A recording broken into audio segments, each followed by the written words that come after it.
My name is Sinead McBrearty. I am the Chief Executive of Education Support. We are a charity that's been around since 1877, and we exist to support the well-being and mental health of everyone working in education. Basically, we believe that better well-being leads to better outcomes for everyone in the system, learners and adults as well. We do a bunch of stuff. There's loads of information on our website. There's a bunch of free resources on there too. I won't walk you through all of that now, but colleagues will post in the chat if something specific comes up and they think that there's a useful resource that we can point you to. But if you haven't come across this before, do spend a bit of time on the website. There's lots of useful stuff there. And I'm the least interesting member of this panel. So let's start with some introductions. We've got Zoe Zohal, who's a deputy head at Coventry Extended Learning Centre and Prue Provision. Zoe's got an MA in Education Inclusion. She's a SENCO and she's been in the sector for more than 10 years. So she's going to share her experience with us. I'm also delighted to welcome Paul Hodgkinson. Paul is CEO of Bolton Impact Trust. So he's got AP and SEMH academies there in the Northwest. And I think Paul has been in the sector since the last century, he won't mind me saying. As a teacher, a head, he's also managed pupil referral service, local authorities and schools. So he's bringing his wisdom into the room today. And then I'm delighted to welcome Amy Smith, who I personally find deeply inspiring and is the reason we're having this webinar, a conversation that I had with her. Amy's Director of Education at Inclusive Education Trust. She's also the Vice President at PRUSAP. She also has more than 10 years in provision. She was part of the team that set up the TBAP residence as part of the DFE Social Innovation Fund. And she's been head of school at Way Valley College. She's done a bunch of stuff and obviously is thinking strategically across the sector in her vice presidential role at PRUSAP. So that is our fabulous panel. We are going to start the conversation, though, with hearing a little bit about what's going on the ground. And colleagues, and Paul, I might come to you first, and then to Zoe and to Amy. What are you seeing on the ground in terms of staff well-being in the sector? What's the temperature check? Hi everyone. I can speak from our point of view in terms of we've AP and special school finance and funding remains a challenge. Because of that, we've had to narrow down some of our services. My staff are very aware. I asked them to do more than we've ever asked them to do before, and I think they feel the pinch sometimes. It's really, really busy in terms of the complexities of the children who are now arriving with us. As you very eloquently put, Sinead, I've been involved since 1997. And year on year, the children seem to be more challenging and presenting us with more questions. And we've also got, of course, look after their education and well-being and care as well. So I think that the main thing for me is that I'm asking my staff to do more. I think that the money isn't stretching quite as far anymore. They're amazing. They're absolutely incredible, and their resilience is remarkable. But it's a tough job. It's a job that we love. You know, I'm trying to encourage them to enjoy Mondays just as much as Fridays. Sometimes that's work, sometimes it doesn't. But I think for me, there's three challenges that we face. There's the challenges of the resource issue and the fact that we're asking them to do so much. The children are coming with increasing complexities, as we know, and our children are beautiful. I will never use them as an excuse, but they ask us questions every single minute of the day. And I think the third thing from our point of view is just a clear, particularly in AP and special, getting a clear definition and a clear answer from Ofsted, from the regulator, around what curriculum actually looks like. Are we too narrow? Are we too broad? I think we sometimes, we try and work to the inspection handbook in terms of assessing the quality of our own provision, but we don't know whether or not we're quite there in terms of the right answer because nobody seems to be able to tell us. So, you know, many challenges, much enjoyment, much love for the sector still. But yeah, they're my big three, I think, Sinead. Well, the way you position there, the challenge and the love side by side, and this point around, I think we'll come back to around curriculum. And one guess to hazard is the expertise in the sector is very much in the sector, but let's come back to that a little bit. Zoe, what are you seeing on the ground? What are you hearing? What do you think the state of staff wellbeing is generally in provision? I mean, it's interesting looking at the 3 points that Paul just made there, because I made some notes ahead, and actually I could probably put all of the things that I'm seeing within those 3 points. I think in education as a whole, not just AP, there's a myriad of challenges post-COVID. I think we are consistently trying to do a little bit more with a little bit less, and that creates its own level of challenge and takes its toll on people in AP. And I don't know if this is reflected in other provisions. We're sick day provision, so our cohort can be quite transient. At any point, there can be around 50% of our cohort at its highest that have been under some level of social care input and support. So a high level of vulnerability from our young people. And our staff as well. It's been a particular challenge with bridging the gaps between what the children need and what the children can access in terms of external supports from CAMS and the like. So looking at how we're adapting our provision to meet those needs in the short term whilst the students wait for those wait on those extensive waiting lists, and you know that takes its toll and it presents a challenge to staff. The other thing that we're seeing increasingly is variability in need and ability of students, and having to rapidly adapt provision and offer on the back of that. I did some learning walks, part of a deep dive last week, and in year 11 we've got some students that are working towards an entry level 3 alongside other students in the same class that actually realistically could push a grade 4 in their GCSEs in the summer. And I think, you know, that ask of staff does put additional pressure on wellbeing. Mm-hmm. There's some real richness in the points you make there, Zoe, and I think I'm particularly interested to hear about how it is for staff holding the vulnerability and the range of issues that you experience, because I think when we talk about well-being, there's a whole bunch of things in workplace well-being, but in your work, I think emotional well-being and emotional resilience is a really critical part of being able to A, do the job well, and B, actually stay in love with the job. Because yours isn't a job you can do if you lose heart for it, I don't think. Amy, just to finish this round of what you're hearing, is there anything additional there that you think we haven't talked about? Well, I think it's really interesting that we're all from provisions from different parts of the country, and we're all experiencing exactly the same challenges. I think one thing I would add is in terms of recruitment, you know, we do everything we can to retain people, but actually it's a pretty, you know, education as a whole is a really tricky place to be in, but particularly in our sector. And I think, you know, recruitment, you know, we're running with vacancies. I talk to a lot of provisions and they say similar things, you know, and that's really difficult for staff, you know, when you've also got transient staff coming in from a supply perspective, and also really difficult for the supply staff coming into that environment. So, and I think, you know, interesting everyone's saying about doing, you know, we're doing more with less, and that's exactly what we say. But the thing that I think is different in our sector is we will keep doing more no matter how little we get, because we don't get out of bed every day. You know, it's for the love of trying to kind of help these young people. And I think that's the challenge, is actually I see our staff and other pros just keep going to try and support young people, actually to their detriment in some cases, because there is only so much that we can do. Mm-hmm. It's a really important point you make, and I think we will so we're going to talk through a little bit what some of the opportunities for change might be, or what we could learn.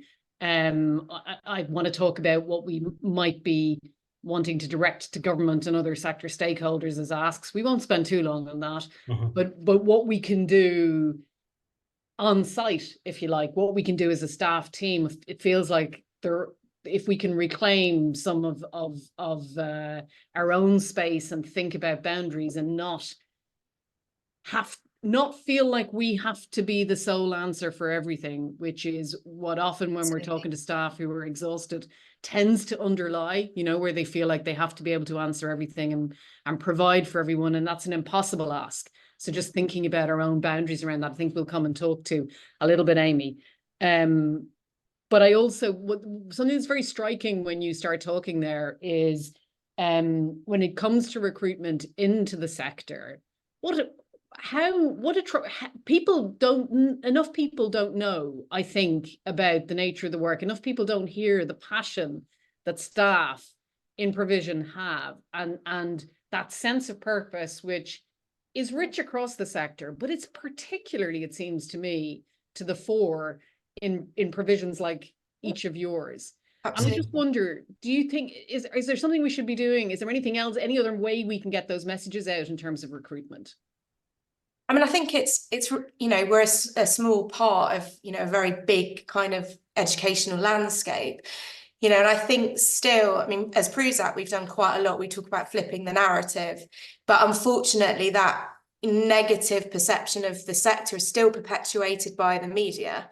And that's despite, you know, us coming out with kind of contrary stories and the positive stories, you know, this kind of, you know, through to prison pipeline. That's not true. You know, that's in my experience, and I've worked, you know, across different areas. So I think it's about celebrating the sector and sharing what we do. But I notice actually that's become less because people are so busy trying to do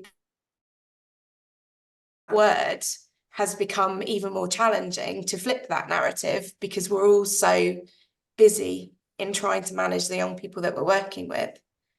Yeah.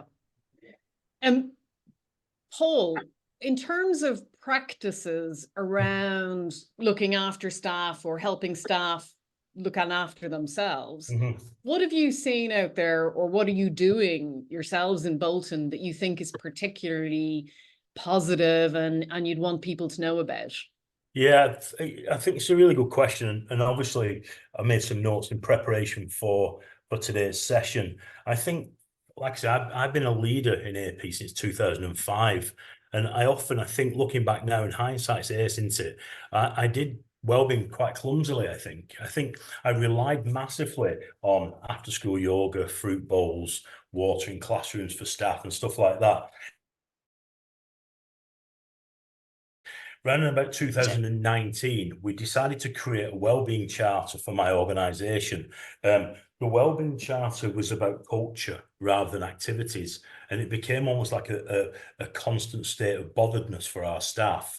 And it's become really important. So when we talk about wellbeing now, we actually talk about a set of behaviours, us towards staff, staff towards each other, staff towards us. And we, over 5 or 6 years now, we've built what we believe is a really vibrant culture around some key pledges. And if I may, it'll take me a couple of minutes. We set ourselves 5 key aims around. We wanted staff to be satisfied and happy in their work, and help them to become loyal to the badge or the brand or the Impact Trust. We wanted to try and reduce anxiety in work, and that was really important for us. We believe that if we could co-design this with our staff, then we might have half a chance, if there's less anxiety and less stress, that they might actually be able to do the work that we pay them for, which is looking after the culture of teaching and learning and care and safeguarding and etc.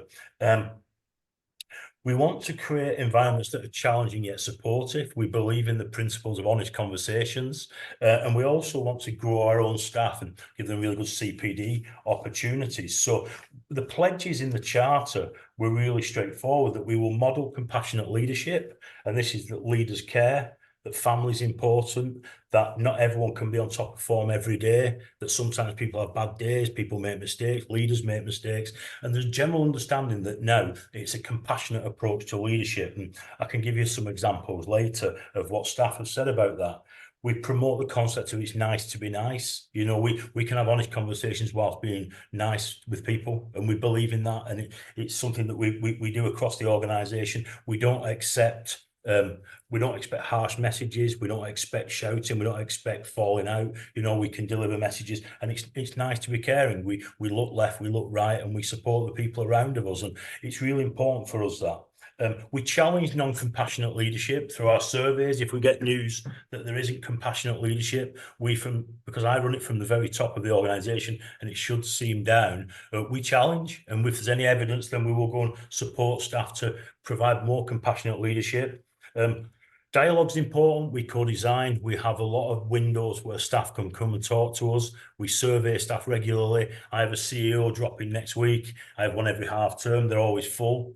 Staff come with innovations, ideas, good news, not so good news, but we're very accessible. As I say, we survey regularly. We've got a culture wellbeing survey going out next week. But we don't do it tokenistically. It doesn't go in the top drawer. We actually respond to the data, and we try and act to improve our staff's perception of how we do things. We recognise outstanding staff performance as a praise culture. I send probably 2 or 3 emails a day to staff who've gone over and beyond. If I see something, the response to them is really important to me as well. It's good for my well-being when they respond back to say it's meant a lot to them. High quality CPD we offer, including Grow Your Own Leaders. We apply strategies around performance of staff, around attendance of staff, because staff told us they wanted that. There's nothing more demoralizing for your high performing staff when staff are getting away with things. So we really importantly, we look after performance and attendance of staff, and we apply policy, and you can do that in a compassionate way as well. We have a real strong strap line that scrutiny leads to support, not judgment. We're one team. If there are some red indicators or red flags in our academies, we're responsible for the response as well. So we don't do it to them, we do it with them. And these are really strong ideas that we have. Now, we've invested in better work environments with better equipment, better classrooms, better staff rooms, and we'll continue to do that. And we've put resources to one side for wellbeing as well. In terms of the resources then, if I may, we have a number of things that we've launched over the last few years. These are a bit more activity-based rather than culture-based. We have an employee assistance programme where staff can self-refer to services. It's run by the Priory, it's confidential, loads of stuff around debt, bereavement, grief, anxiety, depression. So we have that, and we pay for that for our staff. We also have occupational health, where we refer. Some of us reach a certain age now where we have aches and pains more regularly than we should do. So we use occupational health. We have the My Possible Self app, where it's a self-help app, and all of my staff have signed up to that, and we've got them that. We have equality champions, wellbeing champions. My staff have a free free counselling service. I employ a therapist who meets with them. She's in with one of my staff now. We have menopause champions. We look after men's mental health. We've signed up with the Manchester Stress Institute for wellbeing podcasts and support, and loads of wellbeing events as well. One of the things that we did as well, we were concerned that staff were missing out on things like Harvest Festival, assembly, sports days of their children. So we've created a system called staff wellbeing credits, and each of my staff can have 1 day off a year, or 3 lots of 2 hours, or 2 half days, where they can book time to go and do that really important stuff. So there's a load of stuff going on. It's not utopia. I can sometimes give somebody a bacon butter and it's too salty. We know that happens as well. But by and large, our wellbeing survey results, our staff feel looked after. They feel one team. Like I said, we're bonkers days as well, you know, and we all have to look after each other. But by and large, we put a huge amount of emphasis on this thing, because I was a learning mentor in 1997, and I got kicked and punched and spat at then, and it wasn't nice, and I needed looking after, and that's where it comes from, I feel. Gosh, there's so much in that, Paul, and to colleagues who are on the call listening, we will try and maybe write up something at the end of this, and there'll be a recording of this if you didn't catch all that and you wanted to. I'd be happy to share our wellbeing charter. Brilliant. Or anything like that. I can send them through. Loving that. Anybody can have a look at them. Brilliant. Well, we'll lash together some resources after this so that there's stuff people can see. That would be marvelous. Yeah. But it's so striking to me when you go through that. There is such a strong set of values around relationship and around community And that just, you know, there's so much in there, but those two things really, really stand out for me when you're describing the approach that you take. It's funny that the two things that have come up as real weaknesses recently in our wellbeing service have been communication and consultation. Now, you wouldn't ordinarily have those as wellbeing things, but our staff need communicating to regularly, really sort of precisely. So we're doing some work around the communication strategy, and it's that co-design, Sinead. It's that understanding what does wellbeing mean to our people, and can we provide it is a really important thing for us. So we're working at the moment on a communication strategy because we don't do it well enough. So there's things to learn as well still, for sure. Love it. It's brilliant. Thanks a million, Paul, for sharing all of that. And I think we might end up coming back to some of that as well. But Zoe, I'm just curious to hear from you about whether there are practices that you've seen, things you particularly like or you've admired or you've implemented. And just from your perspective, what you bring to people's attention. I think what's really important is, like Paul said, we can have bonkers days in AP. Anyone that is an AP knows that. Developing that team ethos, and I like the framework that Paul's done that under with the wellbeing charter, and that's been a big focus that we've had, particularly over the last 18 months. We've had a change in head teachers, and he's had a really strong focus on developing a team ethos, a team identity, team CLC. So there's lots of things that we continue to do, we've done previously, and there's things that we do that are new. So previously, we'll have a briefing at the end of every single day. So that's an opportunity for staff to offload. It's an opportunity for staff to share challenges, get advice from other colleagues, and it's non-judgmental. So I can say I've had a really difficult day with a specific child. Can anybody give me strategies? Is anybody winning with this group at the minute? What is working with this group? And I think having that culture where there's that open and honest dialogue without fear of judgment is very important. And quite cathartic as well at the end of the day, if you just want to say, right, I had a right mare with this particular group, and just get it off your chest. But what we also do is big on celebrations, half-termly, whole school celebrations where we get the entire team together and looking at that communication strand. We've introduced weekly head teachers briefings as well, or senior leadership briefings, so that when there's a briefing at each centre, which is every Friday afternoon, myself or the head teacher will go across to either centre and have a core of messages that we're giving out to staff, so that actually they've got it on their emails as well, but we're giving that precise information about what's coming up in the week, things that they need to be aware of. Yeah, so those are probably things to add on to what Paul said. Yeah. Lovely, lovely. And Amy, stuff that you've seen that you think is that you know, there's a lot, and we've swept up a lot, and Paul swept up a lot, so I know I'm coming to you at the end of that. But is there anything additional that you've seen that you've been particularly impressed with? I think, well, to be fair, we've done a work with Paul because he was so far ahead of the game in terms of staff wellbeing. I think, you know, we have a Christmas day, so we actually, I see in the chat someone's asked about the wellbeing day. So we actually give all of our staff a Christmas present of a day, and they get to take that at some point throughout the year. And there was always a debate, well, how's that going to work? But because we all get it, everybody, no one minds covering each other, and people use it for things that they probably wouldn't necessarily be able to do. And that we've had feedback. I mean, there's quite a few of our team on here, and they'll tell me if I'm not telling you the truth in the chat. But, you know, with the feedback that we've had has been really positive, because it's something that they've got that they can look forward to, that on those difficult days, you know, they know they've got something. We also put in something called me time that we stole from somewhere else that I'd seen, which when it gets very dark and difficult in November, in the run up to Christmas, everyone gets to leave early. On a different day, so in consultation. And that's also, we've had good feedback from that. But other things, you know, we do very similar things to Paul, because we've nicked quite a lot of things that Paul has done.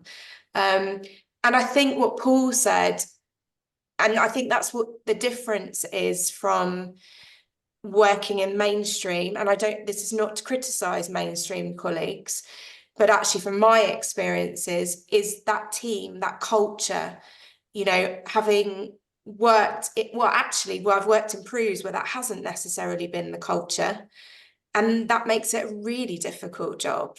And that's the one thing that attracted me to where I work now, is because that was what the executive head, now CEO at the time, said. It's a really difficult job, so we need to look after the staff. The kids come first, the staff come a very, very close second. And so that for me was already a culture that was being created. Yeah. And actually that's quite easy to do that if you believe in it. You know, the one thing we say is we've got to treat the staff as they treat the kids. We do everything for the kids. We need to do the same for the staff, because if the staff aren't in the right place, then they can't do their amazing job that they do with the young people. Yeah, it never ceases to amaze me when people talk about a culture for pupils and a culture in the sky, as though these were different things, as though we weren't all swimming and breathing, you know, the same oxygen, like, so yeah. Really powerful to hear that. And also, you know, I've spoken to hundreds of school leaders across the country, and it never ceases to amaze me just how much staff love the gift of time. I don't know that there's anything more powerful for people working in education. It's really interesting, Sinead. We, in terms of a leadership sort of how we organise our leadership, I manage the academy leadership team on Friday morning. I see them on Friday mornings for well, it used to be for a formal meeting every Friday, and we've changed that where we see them face to face in week 1. We do a Teams in week 2 so they can stay on site. In week 3 is a CPD focus of their choice, and we put some training on. And week 4 we've now called leadership space, and it just gives them the morning just to go and do networking, research, catch up, that sort of thing. And this whole principle of leadership space at all levels of leadership is something that we're really trying to develop, because I bumped into one of my young leaders this morning, and she's working on Sunday afternoon to catch up for the week ahead. We've got to, I know from my point of view, I've got to give them more space. I think the saying I heard the other week is that at the moment, they're all on the dance floor, and I want someone to be on the balcony at times as well. And it's a really important thing for me. So we're working really hard. I was very interested just to see Zoe's response in the chat as well. One of the things that we need to do better is coaching. So we've got a retired head teacher in Bolton. She's an incredibly impressive person. She's a brilliant lady. She's also a dead nice lady as well. She's retiring in the summer, so we've got her for a day a week from September to coach my new young leaders as well, away from me talking to them, my director of operations dealing with them. So we've got that. And the other thing that we're just looking to invest in now is some supervision for our DSLs and our deputy DSLs, because some of the cases that they're dealing with now are extreme, aren't they, beyond belief. So they're things that we continue to try and develop, because we're not there yet. Superb. And there's, I mean, I'll talk a little bit about this at the end of the session, just to flag to people, if you haven't got supervision, provision, education support is able to offer some supervision for leaders in the state-funded sector specifically. So there are some opportunities through our work to get access to support, and it's had, pretty strong reviews from the 1,000 and whatever leaders that have gone through it. So I'll draw your attention to that later on as well. Yeah, great. To this, I just want to come back to that question about work and overwork. I think another thing that I've seen work very well, and it comes back to your role modeling culture, is finding it's really, this isn't about shaming anyone at all, but finding the nice and good and direct way to have conversations with people when we become aware of overwork. So that, my view is, and I run an organization here, if somebody is working long hours here, I think it's my business to work out why that's happening. And I would see that as something we are not managing well, that nobody should be doing that. There are exceptional circumstances, sure, but there should never be habitual overworking. And to take that on as a kind of leader, and challenge it. Often the fact of challenging it helps people to feel like, okay, well, maybe I do have permission to let go of some of this. I might be trying to do too much, or I might be trying to do it too well, or whatever it is that's going on. And certainly I've seen that in lots of settings be really quite powerful. And when leaders ask the question of somebody that they're not directly line managing, but they actually get interested in how the workflow is running. It's difficult because we used to use the hours that I used to use them as a badge of honor. I was very proud of the fact that I worked morning till midnight and all that. And I think I grew out of it a while ago because it was affecting my own mental health and my own well-being, and my family were being neglected and all sorts of things. We've also looked recently with leaders and middle leaders, when we talk about leadership space, whether or not we can allow them to work at home if it suits them, to avoid things like travel disruption and traffic disruption and stuff like that. My deputy sometimes spends 2.5 hours on the road, and it's probably better for her if she can do that. So we've come to individual agreements around what best working patterns and best working modules work for each staff, so that they're not stressed by traffic lights and delays and also, and they can get cracking. So that's another thing that we're just trying to develop at the minute. Lovely. So I want to, and Zoe, I might come to you to start this round of conversation. I want to take a look, 'cause time is going fast, guys.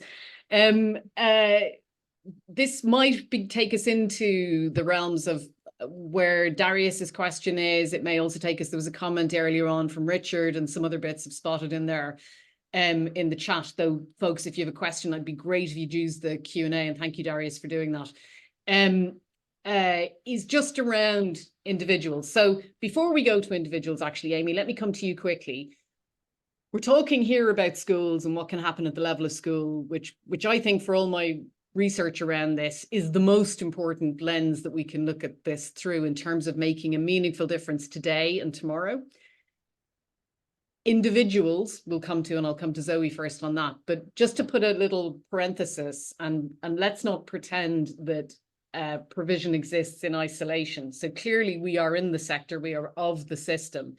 If you had a magic wand and you could get government or other system stakeholders to make changes that would benefit PRUs and AP, what would you be looking for? It would all come down. I'm only giving you 3, Amy.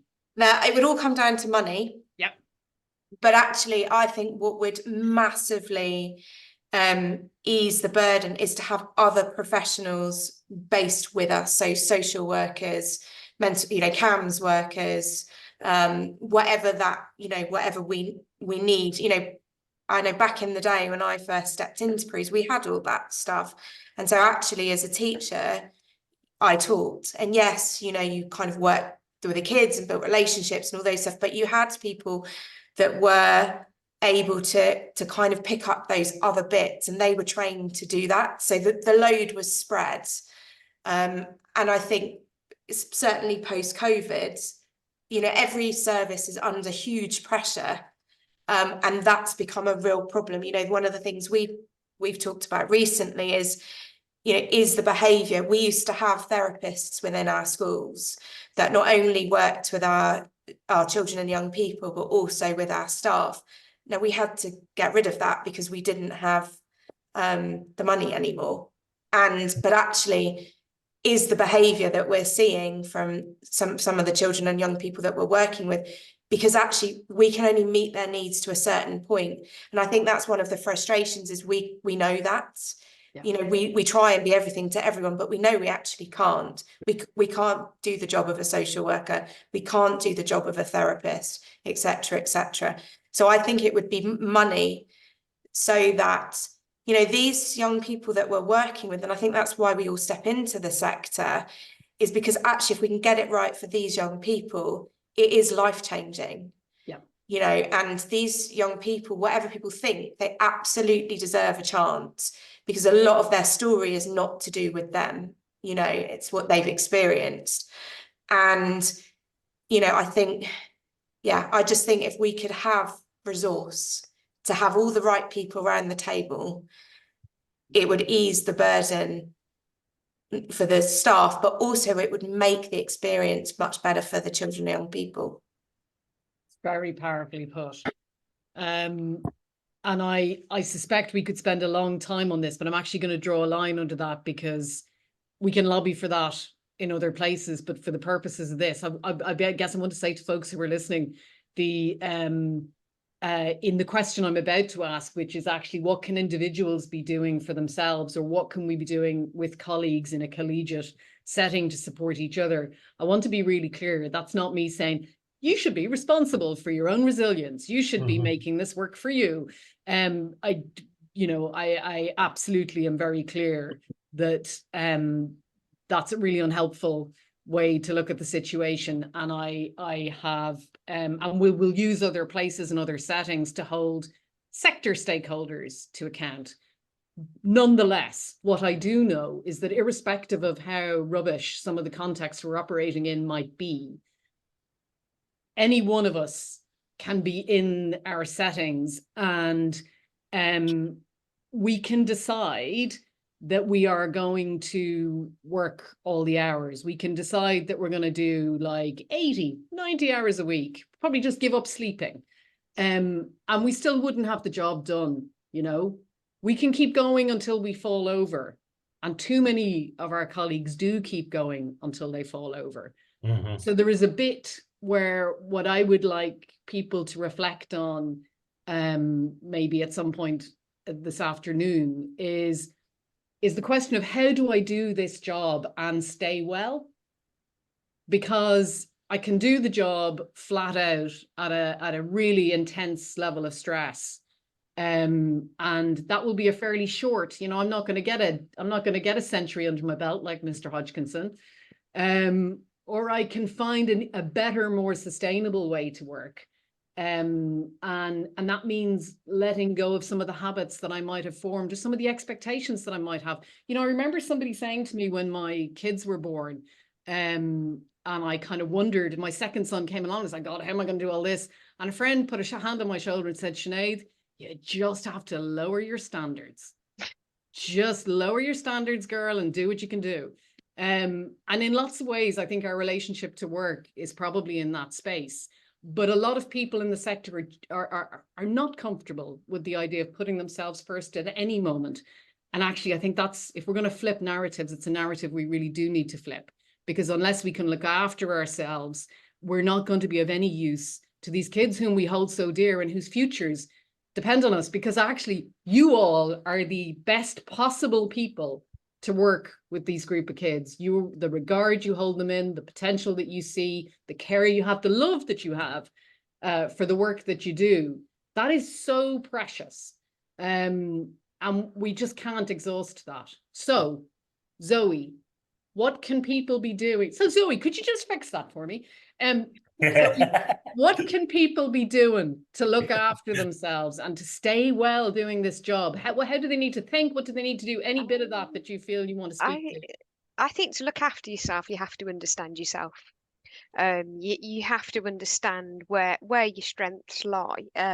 You have to understand what your triggers are. You have to be able to reflect upon yourself and identify when your window of tolerance is becoming small, and what works for you on a personal level when you can identify those things happening. I think that's incredibly important.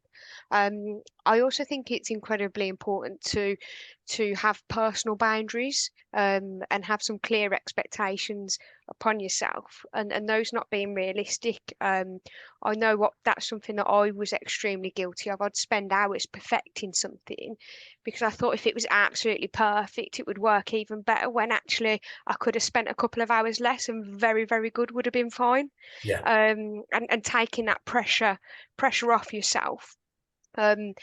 I think as leaders, it's quite important that we really know our teams, and we really, at different levels of leadership, have a really in-depth understanding of individuals within our teams, because there may be individuals who don't always recognise that they are at those stress points, or do recognise but don't want to acknowledge that they're at those stress points, and being able to sort of step in and offer that level of support at the right time when you're able to notice that and pick that up, I think can have a significant impact on individuals.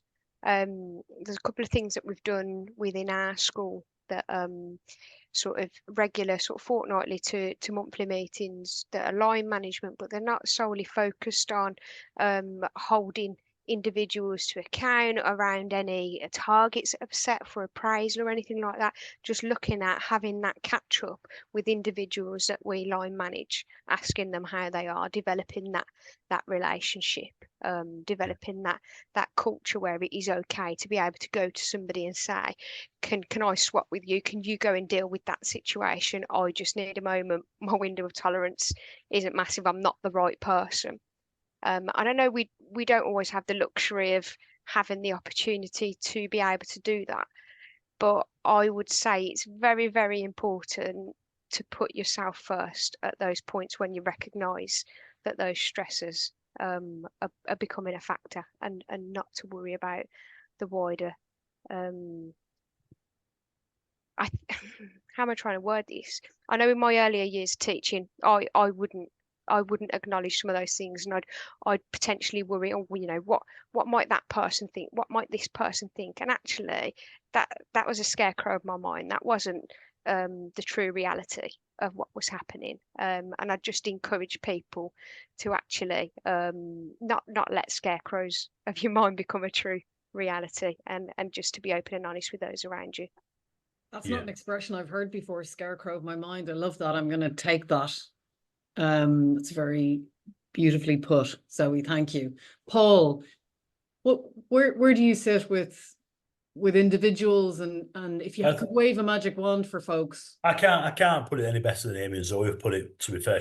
I'd love to just share an example of, I think, what Zoe was talking a second ago. I have a leader who runs one of my bigger special schools. He's incredible.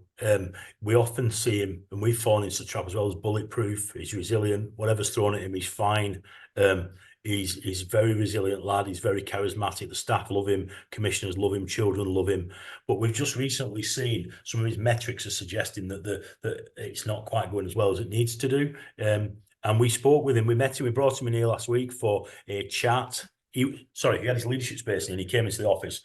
And we were talking, and all we've tried to encourage him to do is just try not to be all things to all people all of the time. And what he does, he gets there at 7 o'clock, and his door needs new hinges by 11, because there's so many people want him. And then he goes and runs the football club, and then he goes and does lunch duty, and then he does the afternoon. And about 7 o'clock at night, he gets to his emails and stuff like that. So we've helped him to design his day a little bit better and his week a little bit better, where he starts work now. And before his first briefing, he's got what's called a sanctuary time, where on his terms, people will see him, and he'll do his organising and his planning, his strategy, and he'll bring his team in. Then he'll run his day. It's a special school, so he's visible, he's out there. From 9 o'clock till 3 o'clock, he'll run his day. And if it's going smooth at 2, he'll then remove himself. And again, on his terms, then he will have his meetings, his strategy meetings, his data stuff. And he'll stop at a certain point, and then he'll have his me time, or his time where he can do. He was missing emails by days and days and days. And all of a sudden, this lad who is an incredible leader, and he has a brill school, was just under it a little bit. And he couldn't recognise it. So we just helped him to do it. And I think now he's doing Thursday afternoons, he's doing 1 till 6 in here with us in the central office, where he's doing some strategy stuff, networking, some inspection prep and stuff like that. And he's just going to manage his day a bit better. Already this week, we've seen a much better communications from him, much more accessible. He seems better already. So it was just piggybacking onto what Zoe had said, really. I think it's our responsibility as leaders to sometimes steer them, because they can't see it. You can't see the wood for the trees, some of them, because they're so engrossed in it, so consumed by it. But I think now from our balcony position, we can see it a little bit more. So that kind of thing that Zoe talks about, I think have worked really well for us as well. That's lovely. And I think, you know, one of the things that we'll say to people not infrequently is coming really back down to basics. A lot of people don't recognize when they're in difficulty, when they're under significant stress. And you sort of say to people, you know, if you're feeling, you know, if you're getting patterns of feeling nauseous, having headaches, feeling that tightness in your chest, if you notice you've got some cramping, you're sweating, all that stuff, that just try and bring into people's awareness to notice what's happening with themselves. And actually at that most basic level, and I think you said it, Zoe, about self-awareness, is actually not only self-awareness for who I am in the world, but self-awareness for how I am in this moment. how am I right now, and what does the data about my own physical sort of presentation tell me about how I might be doing? And I think taking the time that's one of the ways in, I think, with colleagues, when we notice that they might not be okay, is trying to help them reflect on how they are themselves in that moment. Amy, I think we've answered part of Darius's question around how we respond when people are going above and beyond. And I think the answer, Darius, is yes, we definitely flag it, and we don't let people continue to work themselves into the natural conclusion of that. But you raise an interesting other question, which is, how do we deal with compassion fatigue from a compassionate leadership perspective if we've got colleagues who are, you know, kind of burnt out on that front? How as leaders do we engage with compassion with colleagues who are in that position? I think it's leading by example. I think it's actually, you know, I think a lot of my thinking about well-being and how we kind of try and do things in our organization is because of experiences that we've had as leaders, that, you know, I remember hitting that burnout wall, and I didn't realize it at the time, you know, and my health and all those sorts of things. And it's only when you step outside of it and you're like, oh my goodness. So actually what I try to do is to stop people from getting to that point. And I realized, you know, in the position that I'm in, that I have to model that as best I can. And, you know, I say, you know, with the holidays, you know, we get the holidays, and actually you need the holidays to not do anything that's based on, so that you can decompress and kind of get yourself ready, so that you're back ready for the next term. You know, I think that in education, I think Zoe said it earlier about what will people think, and it's creating a culture that actually that's okay. So we have staff, you know, my son's older now, but when I was first in leadership, my rule was I wanted to pick him up from school. And so that's what I did. And then I did my emails and catching up later on the day, but with no expectation that anyone would respond to me. And people did, because I was the head. And I had to say, no, that you find your own pattern. And actually, slowly, it's still not perfect, but over time, people have found their patterns. And all of our patterns are different, but that's okay, because it's what works for us in our lives. Yeah. But it's very much the kind of modeling. You know, we joke about our CEO who goes out every day and takes his dog out for a walk at a certain time. And you know, if you phone him at a certain time, he's going to be on a dog walk. But actually for him, that's his decompression. And he has to do it because it's light, otherwise he's going out in the dark. But actually that's okay. And it's creating that culture that that's okay. Mm. It's really interesting, that, Amy, because my wife tells me off all the time. I generally put my computer on as the country file music comes off on a Sunday, and I get told off all the time off her. But actually, that's a well-being strategy for me to set my week up so Monday morning's I'm not absolutely invaded by things on Monday morning. So I think it's actually each to their own, and I think it's a really important point that you make. I think I think Zoe, or it was you, Amy, said it earlier around knowing our staff as well, and having that diligence and using your own observational intelligence to try. And we often have conversations here at the head office. Where's the next staffing issue? Who's the next staff member who's going to be unwell? And generally we like to have an idea of who it might be, and then get in and have conversations. And I've noticed this, or could we try this? Because I think it's important that we can do that, and that knowing your staff is a critical thing, I think, and then being bothered enough to go and say, you know what, I'm a bit worried about you here, and generally they receive it really well. Yeah. Can I just say, so Amanda's just put, it's good to schedule send. Absolutely. We trained all our staff to do that when we moved onto a different service. None of us knew how to do it, because you couldn't do it back in the day. Now you can. And I now know at 8 o'clock, there's like a day everybody gets. So sometimes I think, is that more stressful? At 8 o'clock, suddenly you're going to get 100 emails. But absolutely, we trained all our staff to do that. I had to stop a colleague of mine doing that. It was a particularly prolific colleague who very kindly had set it up, but I would receive like 20 emails like, dude, I can't be dealing with this. This is like, I can't handle that. Would you just send them to me like in some other random order, or maybe schedule multiple sends, but I cannot receive them. Different times. Yeah. Too much. So I guess it goes back to that point of, you know, to each their own. Yeah. And actually, one of the things that's really, I would really want people to take away is that is so important. There is no right way to do that. No, there isn't. But there is a principle around rest and recovery. And I think I would just want people to understand that not being at work doesn't mean you're resting. Mm-hmm. You know, the really key thing is switching off. And if you do that for the weekend up until 6 o'clock on a Sunday evening and then you switch back on, that's really fine, as long as you have that boundary. I think what's really damaging for people is when they stay kind of constantly on a low level of monitoring. You know, again, I've had to have conversations with staff who go on holiday and will pick up the odd email. I'm like, if you're picking up the odd email, you're tracking your email. I want your email off. I don't want you looking at it till you're back. We'll find you. If there's a catastrophe, we'll find you. I think the physical and mental is a challenge as well. We can encourage our staff not to pick up emails or not to come into work or not to travel. But some of my staff tell me that they never stop thinking about work. And that's a harder thing to switch off, isn't it? And I've not got the answer to that yet. Well, I do. The answer is doing something that you love, that you can be fully absorbed in. Because if I am playing a football match, which that isn't work, you mean?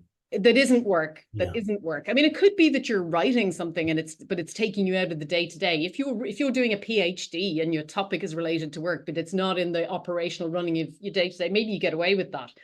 But, you know, in the days when I had knees that would tolerate it, if I'm playing a football match, I couldn't be thinking about work. I was wholly absorbed in the match I was in. And that is the place that we do switch off, when we allow ourselves to get fully wrapped up in it, whether it's playing with your grandkids or whatever it is. For everybody, that's a different thing. But it is whatever that thing is for you, making sure that you ring fence time for it. And that is how you force yourself to switch off if that's not a reflexive thing for you to do. So go and tell people to find their thing and make that work. I mean, I tried yoga, but I would always end up thinking about dinner. It didn't really work. I'd be menu planning. Anyway, I'm going to come to each of you with a question in a moment. I'm going to ask each of you if you would be kind enough to share, if you were to make a change individually for yourself that would support you to do this job and stay well for as long as possible, what might you be thinking about for yourselves, each of you, for where you are now? Because you're all sounding like you're all expert at this. So I'm going to just see if you've got any things that you might want to share that you would do. And while you think about that, I am going to just say to colleagues, I want to draw your attention to a couple of things. One is that if you or anyone on your staff it doesn't have anywhere else to go to, please know Education Support has a free helpline, 08000 562 561. Somebody will post it in the chat in a moment. And that is staffed 24/7. We have outstandingly good clinicians on the other end of that phone who are capable of having a call. Anyone working in education can access really high quality counselling in the moment through that helpline for free, confidential. So please use it. The second thing I want to tell you is that if you want more predictable counselling, we also provide a really high quality employee assistance program. Paul was talking about them earlier. We as a charity provide one. It doesn't have to cost the earth. I think it's maybe £8 per person per year. It's in that realm. So you can put that provision in place if you want, without hopefully breaking the bank. And the third thing I want to draw to your attention is this point about supervision. So this is what we are able to offer free at point of use at the moment, funded by the DFE, is professional supervision for leaders who are in state-funded providers. And so that's that might be chief executives, it might be heads, deputy heads, assistant heads. So if you've got staff, or if you are in one of those roles and you think you might like to explore supervision, again, hopefully somebody will post the right link and draw your attention to where you can find that through Education Support. We'd be delighted to welcome you onto the programs that we have. And that's across England and Wales, I should say. Right. So I posed a question to this fantastic panel about what they might do differently that would make the most difference for themselves. Let me just say, I have been reminded about the whole switching off thing. And so I am going to pick up my guitar again. And whatever, that may be quite damaging for the well-being of people around me, but I'm not going to care. I'm going to throw myself into it because, frankly, I cannot do a bar chord and think about anything else at the same time. So that's me sorted. Paul, what have you got for me? Well, my answer was always golf, but it stresses me out even more now because I'm rubbish. So it's not that anymore. I think your last message, in all seriousness, your last message about trying to eradicate some of that thinking time. I think about it morning, noon, and night. I think about it on the plane. And I set it up 27 years ago, and I love it, and it's my life in many respects, but it's not real, is it? And I think, he'll be here when I'm gone. So I think my big thing for me, my big takeaway will be just to try and fill my headspace with something a little bit different than work would be my big takeaway, I think. Lovely. I love that. Brilliant. Zoe, how about you? This year, new resolution is to commit to a bit of forward planning. So, always having something to look forward to into a half term. And I've not always done that. And then I've hit the half term and been fatigued and sometimes miss those opportunities to do those things that lift you up a little bit. So booking days out and that sort of thing and having a plan for those times and weekends. I think it's really positive. It's definitely helped me this year so far. Lovely. That's brilliant. I often talk to new trainees and say, before you go into any school, sit down and work out what your play is going to be and get it all sorted out. And of course, we forget that happens to be true all the way through our careers. Amy, how about you? So mine's running, which I need to do more of, because I notice my stress because I'm not running as much. Because actually I can't think and run. I'm an enthusiastic runner. But it is a struggle. But actually, therefore, it goes back to what Paul's saying. It's, I think when I was a teacher, I found it to a certain extent easier to switch off. But, the higher the greasy pole I've climbed, that's the one challenge that I have. And is to switch off. And actually, if I make time to do things in the week, like running, listen to music very loudly, then actually I'm forced to switch off because I can't do anything else other than those things. Well, and you get the lovely benefit that I don't get while I'm sitting trying to play bar chords. You get through running, you're getting the exercise, you're getting to complete your stress cycle, lash it out there. It's no longer sitting in you. They're really, to the extent that we have a golden bullet, of course, exercise, and it doesn't have to be running. You can do a brisk walk, or you can do some weights with anything at all. It's getting you moving. Absolutely. And can I just say, I was never a runner. I never ran until about 5 years ago, and I hated running.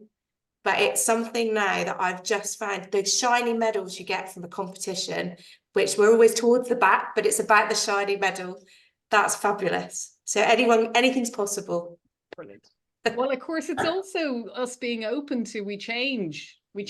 Like, we're not the same people we were when we were in. I don't think any of us, I don't know, Zoe, you're probably still in your 20s, but, we change, right? It's good to be open to it. I wish I was. Listen to me. You have been a wonderful panel. It's been such a pleasure and a privilege to speak with you. And I don't know what else we might be able to do together, but I would love to hear from colleagues who've been on the call. If there's stuff you think we could be doing, stuff you want to learn more about, let us know, talk to us. Amy, I'm sure we'll pick up and talk about whether there's more that we could be doing in the future.